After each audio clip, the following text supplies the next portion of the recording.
أعوذ بالله من الشيطان الرجيم. بسم الله الرحمن الرحيم. والفجر وليال عشر والشفع والوتر والليل إذا يسر هل في ذلك قسم لذي حجر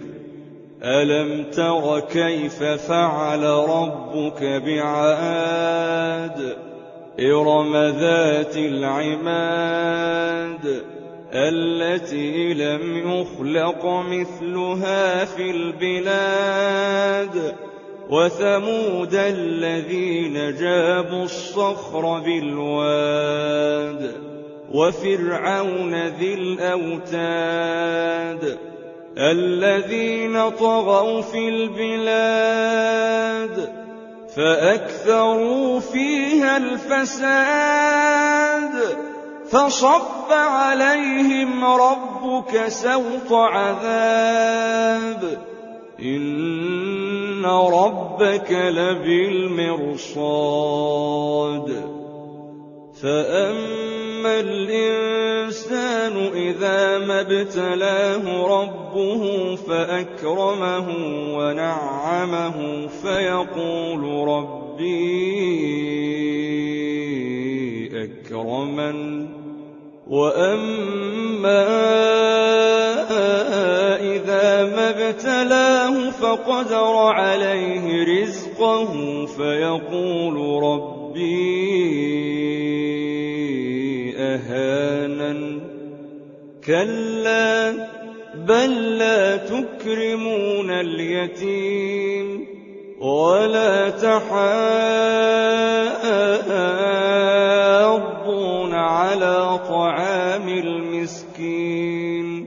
وتأكلون التراث أكلا لما وتحبون المال حبا جما كلا إذا دكت الأرض دكا دكا وجاء ربك والملك صفا صفا وجيء يومئذ بجهنم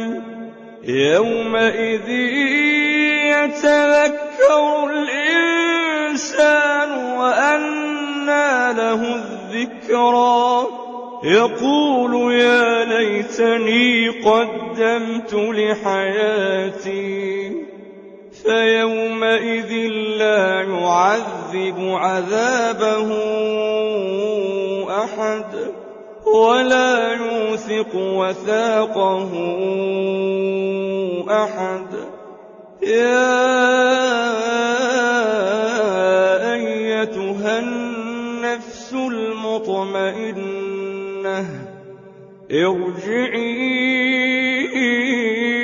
إلى ربك راضية